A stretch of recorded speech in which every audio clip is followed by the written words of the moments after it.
Hello friends, this is Jyoti and welcome back to एडिशंकर। आज हम इस सेशन में यूपी पीसीएस 2023 टेस्ट सीरीज संख्या 4 पर डिस्कस करेंगे। क्वेश्चन नंबर फर्स्ट है, पायर हीलियोमीटर का प्रयोग निम्न में से किसे नापने के लिए किया जाता है? आंसर, सोलर रेडिएशन को। सोलर रेडिएशन के द्वारा ही सोलर रेडिएशन को मापने के लिए पायर हीलियोमीटर का प्रयोग किया जाता है। अर्थात सूर्य के द्वारा जो रेडिएशन निकाला जाता है उसका मापन पायर हीलियोमीटर के द्वारा किया जाता है। पायर हीलियोमीटर एक उपकरण है और इसे सोलर रेडिएशन को मापने के लिए किया जाता है। निम्नलिखित में से कौन पारिस्थितिकी तंत्र के विषय में सही नहीं है? आपको आंसर बताना है नहीं। तो फर्स्ट ऑप्शन, यह जैविक एवं अजैविक दोनों संगठकों से युक्त होता है। इसकी अपनी स्वयं की उत्पादकता होती है। यह एक बंद तंत्र होता है। यह प्राकृतिक संसाधन तंत्र होता है। कौन सा सही नहीं है इसमें से? तो सी ऑप्शन, जो पारिस्थितिकी तंत्र होता है वह बंद नहीं बल्कि ओपन होता है, खुला हुआ। क्योंकि सभी जो पारिस्थितिकी तंत्र में सारी चीज़ें आती हैं, पेड़ पौधे, जीव जंतु और तालाब वगैरह, वो एक दूसरे पर डिपेंड रहते हैं, जिस कारण यह जो तंत्र होता है यह बंद ना होकर के खुला हुआ होता है। पारिस्थितिकी तंत्र जैविक एवं अजैविक दोनों घटकों से युक्त होता है और इसकी स्वयं की अपनी एक प्रोडक्टिविटी होती है और प्राकृतिक संसाधन तंत्र होता है। और यह एक बंद अर्थव्यवस्था ना होकर, बंद तंत्र ना होकर के खुला तंत्र होता है। आपको सही मिलान करना है। अशोक, समुद्रगुप्त, चंद्रगुप्त द्वितीय, स्कंदगुप्त, परक्रमांक, प्रियदर्शी, विक्रमादित्य और कर्मादित्य। मिलान करना है। तो अशोक प्रियदर्शन हो जाएंगे। अशोक सबके प्रिय थे तो प्रियदर्शन। समुद्रगुप्त परक्रमांक हो जाएंगे। चंद्रगुप्त द्वितीय विक्रमादित्य और स्कंदगुप्त कर्मादित्य। चंद्रगुप्त द्वितीय के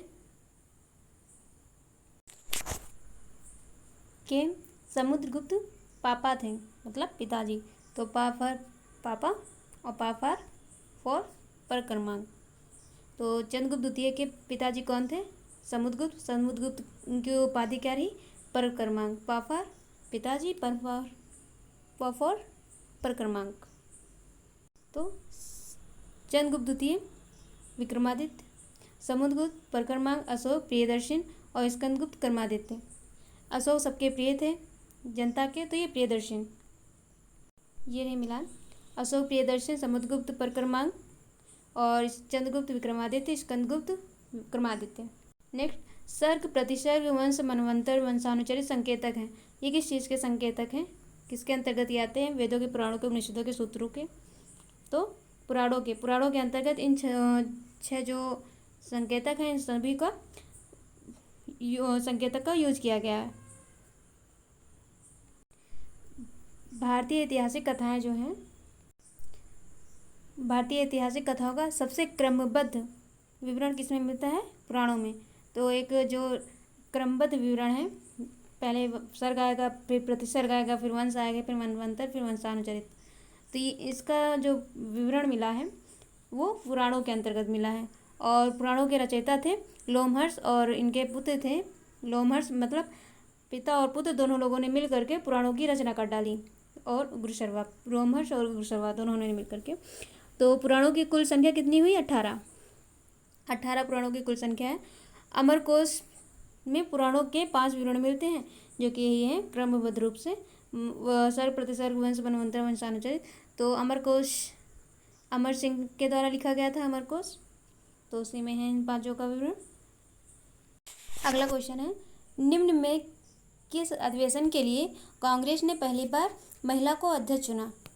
तो कांग्रेस के अंतर्गत कब एक महिला को अध्यक्ष चुना गया था?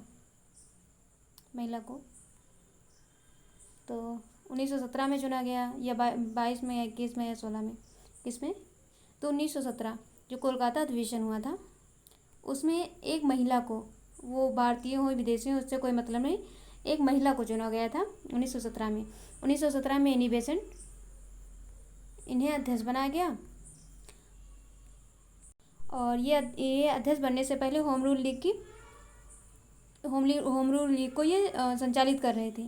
तो होम रूल लीग से प्रभावित होकर के जो कांग्रेस के महान लीडर्स थे, नेता, उन लोगों ने इन्हें कांग्रेस का अध्यक्ष चुन लिया। अध्यक्ष चुनने के बाद इन्होंने कोलकाता अधिवेशन की अध्यक्षता की।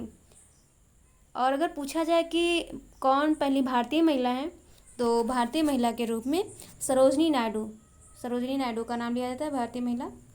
तो ये भारत की थी। और अब इन्होंने किया कहाँ, तो किया हमारे कानपुर में, यूपी के कानपुर, 1925 में। तो 1924 में गांधी जी करते हैं। गांधी जी का आशीर्वाद सरोजिनी नायडू को मिल गया। नेक्स्ट ईयर 1925 में इन्होंने कर डाला। लखनऊ अधिवेशन 1916, यह लखनऊ में किया जाता है। और ये मजूमदार के द्वारा किया जाता है। और 1916 की खासियत ये है कि इसमें हिंदू मुस्लिम लीग और कांग्रेस, ये दोनों एक साथ आ गए। और दूसरी चीज़ कि इसमें जो नरम दल और गरम दल, ये दो कभी 1907 ईस्वी में अलग हो गए थे, वो भी, उन लोगों को भी एक मंच मिल गया और ये भी साथ में आ गए। तो 1916 यानी कि लखनऊ 1916 के लिए बड़ा अच्छा रहा। सभी लोगों को पास लाने का लखनऊ ने काम किया, क्योंकि नवाबों का शहर है, सब अच्छा ही होता है। तो कोलकाता अधिवेशन 1916। कामागाटा मारू क्या है? औद्योगिक केंद्र, एक बंदरगाह, एक जहाज, सेना की एक टुकड़ी, क्या है? तो एक जहाज है। ऑप्शन सी, एक जहाज, दो जहाज। तो पंजाब के एक सिख क्रांतिकारी थे बाबा गुरुदत्त सिंह। तो इन्होंने 1914 ईस्वी में ये जर्मन शिपिंग के एक एजेंट थे, उनसे बातचीत किए, जिनका नाम मिस्टर बून था। तो इन्होंने मिस्टर बून से बातचीत किया। फिर इन्होंने वैंकूवर, जो कि कनाडा में पड़ता है, वहाँ के लिए वैंकूवर जाना था। तो वहाँ के लिए इन्होंने जलपोत यानी कि कामागाटा मारू जो है, इसको एक किराए पर ले लिए। और किराए पर लेने के बाद ये वहाँ पर जाते हैं। फिर वहाँ कुछ घटना घटती है, उसी को कामागाटा मारू प्रकरण नाम दे दिया जाता है। नेक्स्ट है, निम्न में से कौन सा सूचना का अधिकार अधिनियम 2005 से संबंधित है? तो पूछने का आशय ये है कि किस वाद के द्वारा सूचना का अधिकार अधिनियम 2005 आया, तो आपको ये बताना है। आंसर है नमित शर्मा बनाम भारत संघ। तो नमित शर्मा बनाम भारत संघ वाद जो था, उसके अंतर्गत सूचना का अधिकार अधिनियम 2005 लाया गया। ये रहा सूचना का अधिकार अधिनियम 2005, नमित शर्मा भारत संघ से संबंधित है। नेक्स्ट, निम्न में से कौन भारतीय संविधान के अंतर्गत मौलिक कर्तव्यों में सम्मिलित नहीं है? आपको क्या बताना है? नहीं। तो ध्यान से पढ़िएगा। देश की रक्षा करना और राष्ट्र की सेवा करना, यानी कि है हमारी सामाजिक संस्कृति की गौरवशाली परंपरा का महत्व समझना और उसका परिरक्षण करना, ये भी है। और ग्राम पंचायतों के गठन में सहायता करना, रोक के रखो। सार्वजनिक संपत्ति को सुरक्षित रखना और हिंसा से दूर रहना, ये भी है। तो क्या नहीं है? ग्राम पंचायतों के गठन में सहायता करना। तो ग्राम पंचायतों का गठन किसके अंतर्गत है? नीति निर्देशक सिद्धांत, यानी कि भारतीय संविधान का जो भाग 4 है, उसके अंतर्गत है। और अनुच्छेद की बात की जाए तो भाग 4 और अनुच्छेद 40 इसके अंतर्गत हो जाएगा। और जो ग्राम पंचायत है या फिर अनुच्छेद 40, ये गांधी जी के जो आइडियाज़ हैं, विचार, थॉट्स, उसके अंतर्गत इसे लिया जाता है। तो ग्राम पंचायतों का गठन की बात अगर की जाए तो अनुच्छेद 40, और मूल कर्तव्य जो थे तो वो 51 का के अंतर्गत आता है, 51 का। तो 51 का और 40 दूर दूर की बात है ना।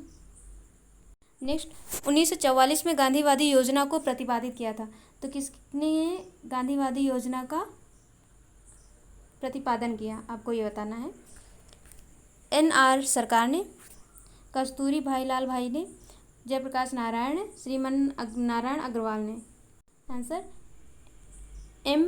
श्रीमन नारायण ने। इन्हें MN अग्रवाल भी कहते हैं। तो यही ऑप्शन सही है, श्रीमन नारायण अग्रवाल। तो ये रहा। 1944 ईस्वी में गांधीवादी योजना का प्रतिपादन श्रीमान नारायण अग्रवाल ने किया। इन्हें M.N. अग्रवाल भी या M.N. नारायण भी बोलते हैं, और यह भारतीय अर्थव्यवस्था के विकास से संबंधित है। निम्न में से कौन सागरीय राष्ट्रीय उद्यान है? तो सागरीय राष्ट्रीय उद्यान में से कौन है, आपको ये बताना है। भीतरकनिका है, या सुंदरवन है, या गहिरमाथा है, या मन्नार की खाड़ी है। तो आंसर मन्नार की खाड़ी, मन्नार की खाड़ी हो जाएगा। भीतरकनिका उड़ीसा में, सुंदरवन पश्चिम बंगाल में है, और गहिरमाथा ये भी उड़ीसा में है। ये गहिरमाथा कछुओं के लिए ज़्यादा चर्चित रहता है, ये पहचाना जाता है। तो मन्नार की खाड़ी, अगर पूछा जाए सागरीय जो नेशनल पार्क होते हैं समुद्री मेराइन, तो इसके अंतर्गत मन्नार की खाड़ी और गुजरात, ये दो भारत के अंतर्गत आते हैं। तो मन्नार की खाड़ी पूछा गया तो मन्नार की खाड़ी हो जाएगा।